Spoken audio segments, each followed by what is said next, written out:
90% लोग। चलिए, तो आप सब भी मेरी तरह हैं। मेरा नाम जितेंद्र शुक्ला है, रहने वाला प्रयागराज का, उत्तर प्रदेश का। इस इंडस्ट्री की शुरुआत, स्लीपलेस वेलनेस की शुरुआत 2016 22 सितंबर को शुरुआत किया और तब से आज मैन सर आए थे और नेमी सर आए थे, एक ही चीज बता रहे थे कि टारगेट अचीव करना है। क्योंकि कोई भी सीनियर लीडर, कोई भी सक्सेस पर्सनालिटी सिर्फ एक ही चीज पे फोकस करेगा, सिर्फ टारगेट। मेरे दोस्त, मैं आपको बताना चाहता हूं कि आप सिर्फ थाईलैंड अचीव करके नहीं आए हुए हैं।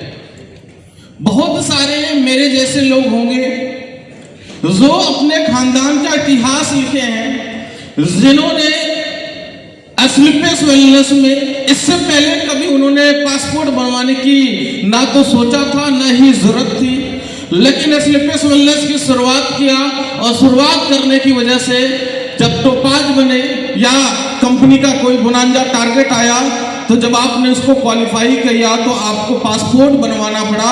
और आप बधाई के पात्र हो कि कुछ लोग इस मीटिंग में ऐसे लोग भी बैठे हुए हैं जो जिंदगी में कभी पासपोर्ट का सपना नहीं देखे थे, लेकिन स्लीपलेस वेलनेस के माध्यम से आज थाईलैंड में यहाँ पर बैठे हुए हैं। तो एक बार जोरदार ताली होनी चाहिए आप लोग के लिए।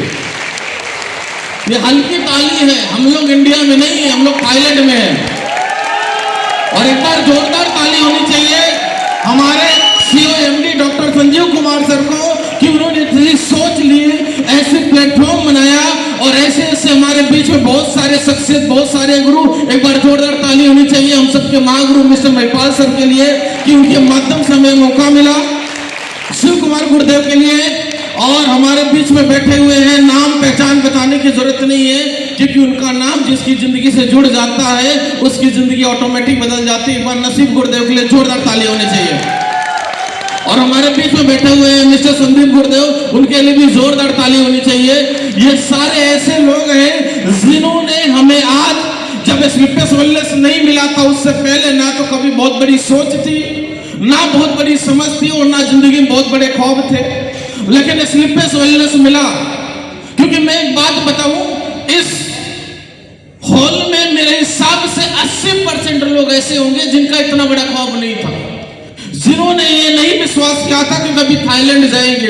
बहुत सारे आपके बीच में सीनियर्स भी बैठे हुए हैं जिनके पास ऑडी, BMW, मर्सिडीज है, और अगर ये कोई बोले कि मैं पहले दिन से ऑडी, BMW का ख्वाब देख के आया था, तो मैं नहीं मानता।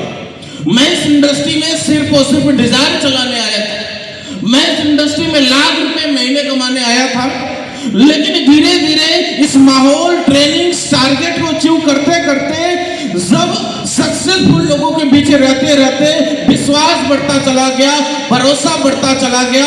और ये भरोसा धीरे धीरे जब कंपनी का कोई टारगेट आता था, उस टारगेट को अचीव किया। मैं आपको बताऊं तो बिल्कुल कोई इसमें शर्म की बात नहीं है। क्या स्लीपलेस वेलनेस में आने के बाद में पहली बार मैंने फ्लाइट में बैठा, पहली बार। और ऐसे कुछ लोग होंगे यहाँ पर भी। इसका मतलब हम ऐसे परिवार से हैं जहां जिंदगी में पासपोर्ट की सोच नहीं होती है, सिर्फ आधार कार्ड की सोच होती है। लेकिन ये प्लेटफॉर्म, ये मंच हमें हमारी सोच से परे ले जाता है। और यही कारण है कि जो भी लीडर यहाँ पर आते हैं एक ही बातें बोलते हैं, सर टारगेट को अचीव करना है, टारगेट को अचीव करना। एक्चुअल में आप सब, हम सब डायमंड बनना चाहते हैं और डायमंड बनने का पड़ाव लगातार कंपनी के टारगेट को अचीव करते रहना। जितने भी अचीवर्स आए उन्होंने बताया, सर जब भी कंपनी का टारगेट आया मैंने उस टारगेट को नहीं छोड़ा। वो टारगेट अचीव करते करते करते करते गुरुदेव के माध्यम से बताया जाता है कि कंपनी का 7 से 8 टारगेट आप लगातार अचीव करते, एक दिन जरूर आप डायमंड